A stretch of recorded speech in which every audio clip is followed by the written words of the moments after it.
jargon term for today is symbolic play. All right. If you remember yesterday, we talked about functional pretend play, and I said, I'm going to show you how we build these play skills till we get to true imagination. Okay, so let's take a look at what our actual definition for symbolic play is. Symbolic play is endowing objects with other qualities to play with them in socially relevant and appropriate ways. Okay. So right? I don't really know what that means. I needed a better explanation. Let's move it on now to our working definition, which is symbolic play, using imagination to turn an object into a functional toy. All right, yesterday we talked about those functional pretend play toys. That I talked about that aisle in Toys R Us where you go through and they have all the toys that look like a real thing, but it's a toy scaled down version of it. I have in my hand a real cell phone, right? If you go in the functional pretend play aisle, they will have toys that look like cell phones or look like regular phones, and you push a button and it will do something, right?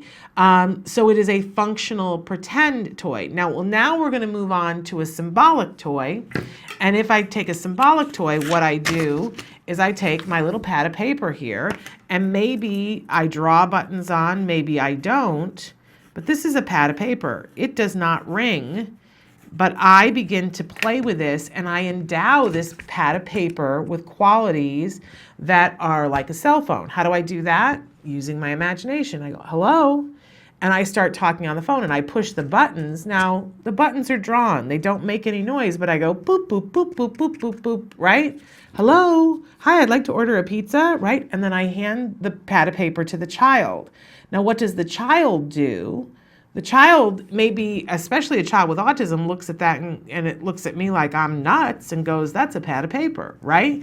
But I continue to play with it as if it's a cell phone, and eventually and I am very silly with it, but eventually I get the child to play with it as if it's a cell phone. We've made a huge leap here now. We went from a real thing to a pretend functional thing to something that is symbolic of it. Ooh, wait till tomorrow when well, you know what? We're not doing imaginary play tomorrow, so I'm going to make the leap for you now. Because what happens is I go from the real to the functional pretend to the symbolic to the imaginary.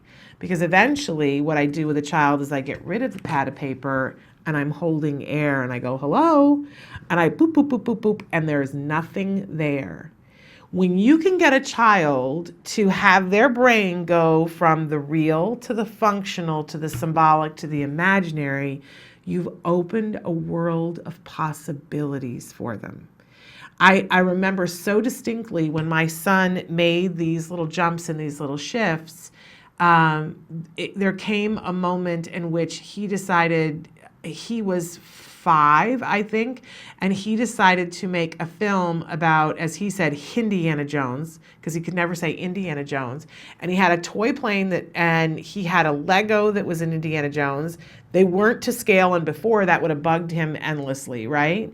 He had a cartoon background, and I think the snake was imaginary, but it all made sense, and he played creatively. So for those of you who write in and say, how do I get my child to be imaginative? How do I get them to the beginnings of flexible thinking and the beginnings of problem solving? Oh, my friends, this is it. This is absolutely it, from real to functional to symbolic to imaginary. And we model this for them. And let me just tell you, when you let your mind go, excuse me, in terms of play, and start playing with a child this way, it's so much fun. You will have a ball. Excuse me. And your child will really enjoy it too. So that is our jargon. Very useful. And you're never too old to start doing functional and symbolic.